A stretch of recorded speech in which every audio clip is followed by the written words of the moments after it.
It's the Real News Network. I'm Sharmini Pires coming to you from Baltimore. Last week, the United Teachers of Los Angeles voted to call a strike should the negotiations between the union and the city of Los Angeles fail to reach a conclusion by mid-October. Here's the union secretary, Arlene Inoue, giving us the vote tally and the reasons why they may be striking come October. An overwhelming 98% voted yes to authorize a strike if needed. We feel that there should be a nurse at every school 5 days a week. I mean, we have kids with asthma, diabetes, and so forth that need medical support. Counseling, the social emotional supports in this time and age with so much trauma. We need counselors, we need psychiatric social workers, PSA counselors, so we need more supports for students. The Los Angeles School District is the second largest in the country after New York. It has not seen a strike in over 30 years. Also, LA teachers have been working under an expired contract for more than a year now. Should the LA teachers go on strike next month, which seems increasingly likely, this could mean that teacher strikes are catching on in more parts of the country, following the ones that took place last year in West Virginia, Oklahoma, Kentucky, Arizona, North Carolina. Joining me now to discuss the Los Angeles teachers' mobilization is Jane McAlevey.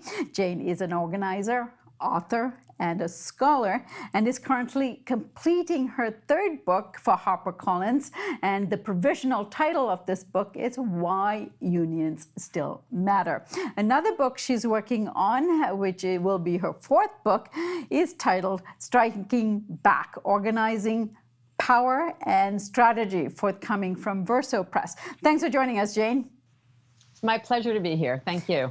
All right, Jane, as I mentioned in my intro, last year we saw a number of teachers' unions going on strike in West Virginia, in Oklahoma, in Kentucky, in Colorado, Arizona, Washington State. And in fact, just last week in Seattle, they managed to avert a strike. Now, today we're going to talk about LA District, but let's start with this phenomena of teachers' unions across the country finally putting their foot down, saying enough is enough. Well, and I think you kind of hit it on the head. The finally part is a key word. I mean, look, we are experiencing this country really, if we take it back to sort of the Ronald Reagan era, and then definitely the Bill Clinton administration, we've been experiencing sort of a 35-year attack on public education. And it's been pronounced, it's been specific, it's been deliberate, it's well-funded. In my book, No Shortcuts, I analyzed in the chapter where I talk about the Chicago Teachers Union. And let me just say that really we can credit the Chicago Teachers Union with beginning all of this work with their unbelievably historic strike back in 2012. A lot of education workers across the country looked at the Chicago teachers in 2012 and said, wow, maybe we should start thinking about doing that, right? Because Chicago was under tremendous attack at the time from Rahm Emanuel. So, but what we've seen in this country, to make it simple, is what they simply in Europe often refer to as austerity. We tend not to use that word very much in the US, but I want to break it down like this. Corporations and the super wealthy have steadily paid less and less to the tax base in this country. And the rich people are taking more and more away from the public coffers. And in the education sector, there is a deliberate strategy to defund public education. It's funded by Wall Street.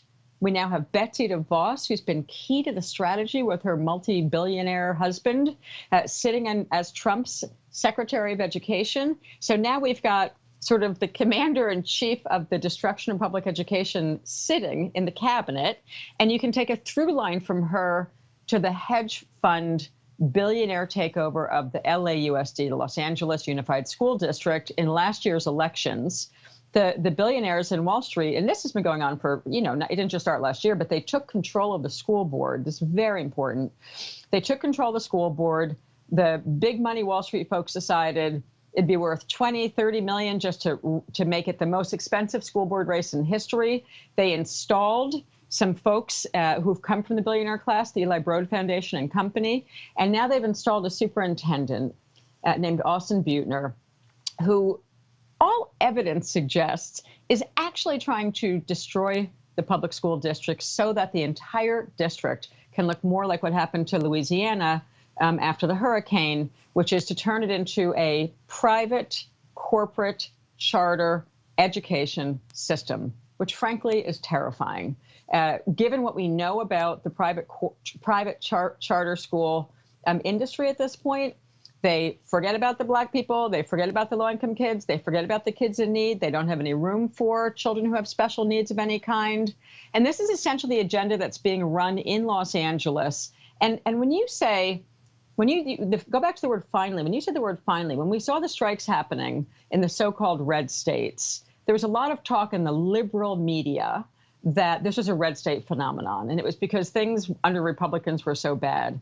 And I wrote a story in The Nation last May connecting what was happening in the so-called red states and suggesting that when we started the school year this fall, which is exactly what's happening, we're actually seeing the movement into the so-called blue states. And what we're also seeing is a lack of fervent support by many of the same liberal elite who were seemingly championing strikes in the red states, but are suddenly going quiet when it comes to states where Democrat and the Democratic Party are complicit in helping destroy the public education system in this country. And it's deep. And I keep explaining to people, there was a report in something called the Journal of Private Equity. I'm going to make this one point and then stop, but it's really the context of Los Angeles right now. There was a report in the Journal of Private Equity in 1995 that I found when I was doing my PhD dissertation research that said that the K through 12 education system, if privatized, would be a $500 billion profit center for private corporations in the United States. The report suggested that teachers' unions were the #1 problem. They were the reason why Wall Street couldn't take over the K-12 public education system. They monetized, in the Journal of Private Equity, they monetized pencils, computers, notebooks, laptops, you name it.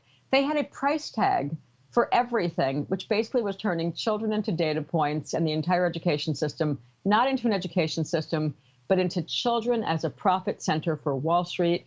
And that is exactly what has pushed the Los Angeles education folks into the brink that we're at right now, is they're saying enough is enough. They're at a 1 teacher to 46 student on average class size. I challenge anyone to try and survive when you're 1 teacher with 46 students and trying to deliver the kind of education that teachers want to deliver.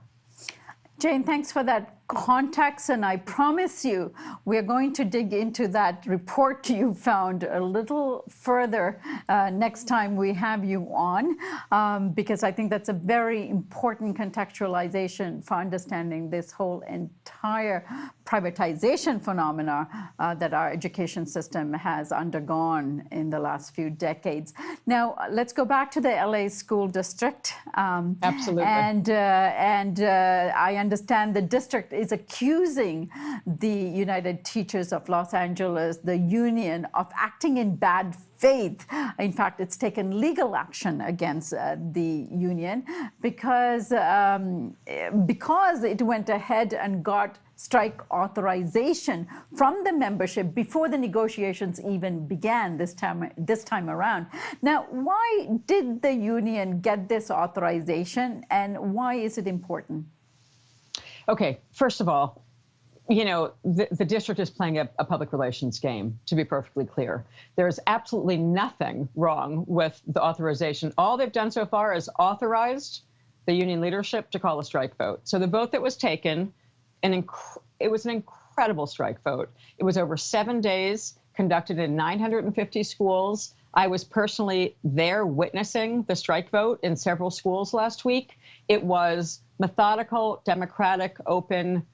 It was really as well run a strike vote, and I've run strike votes, so it was as well run a strike vote as I've seen in a very long time in this country. There was overwhelming turnout, and it resulted in a 98% approval with more than, last I knew, they were still counting last week because there was late ballots coming in, et cetera, the same way that it takes the final vote to come in U.S. elections sometimes on delay, right? You have extra ballots coming in, et cetera. So it was an amazing strike vote. So let me just be clear. The district is just playing a public relations charade. Importantly, the important legal charges have been filed by the union against the Los Angeles School District. So there was what's called an unfair labor practice charge filed by the UTLA, the teachers union, which is really an educators union. There's more than just teachers in there. But the teachers union filed charges against the district for their interference in their strike vote. So there's a lot of tension being set. And I should explain, again, as someone who's led strikes before, it's not atypical that both sides are filing legal charges at this stage in the campaign. But I can tell you with some great assurance based on my life experience and past experience, the district is actually just making it up something for a PR charge. So the reason why they got the strike authorization is this. They've been working with an expired contract for over a year, well over a year. But on top of that, when Austin Butner, the new hedge fund funded backed billionaire superintendent who was hired on May 1st. So appreciate this.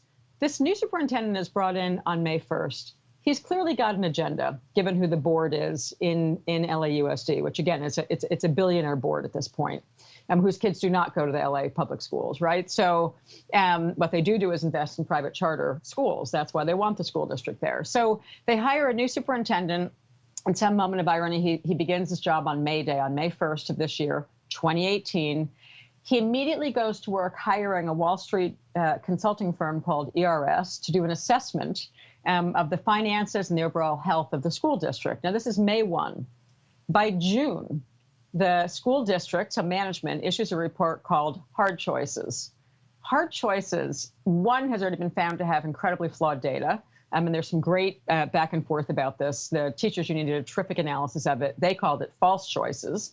The district put out a report called Hard Choices. But let me just give you some highlights from what a man who had been on a job for 1 month called for. This is in the context of a contract that had already been expired for a year, right? It expired in June of 2017.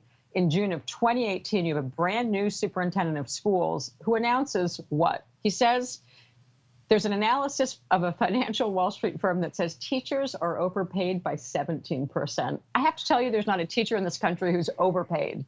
So, and it's certainly not true in Los Angeles. So the report actually says, put out by ERS management consultants, that the teachers are overpaid by 17%, which it's not even laughable. It's astounding that someone would say that about Los Angeles teachers. That's number one. Secondly, the report said that their health care benefits cost 44% too much. Again, these are teachers who are working on a shoestring, who are buying, as one teacher said to me, and I wrote about in these Times last week, who are stockpiling not just pencils and pens, but things like menstrual pads for their students because there's no school nurses. The school nurses have been cut, and teachers are spending out of pocket bringing school supplies into the LA schools. So you can imagine what the reaction was. They're a year into an expired contract. Not much is happening at the negotiations table. And here comes a Wall Street-backed superintendent with zero education experience. That's zero. There's a lot of brilliant educators who could be a very good superintendent of schools in LA, and I wish there was one in that seat right now. But instead, we have a Wall Street executive with basically no education experience who issues a report that is the biggest slap in the face to parents, students, and the education workers in Los Angeles. I would say that that would be a very good reason why, when they started the school year, still with no negotiations, still with no contract happening, that they finally said, we're going to it's time for us to take a strike authorization vote. So the vote was an authorization to strike.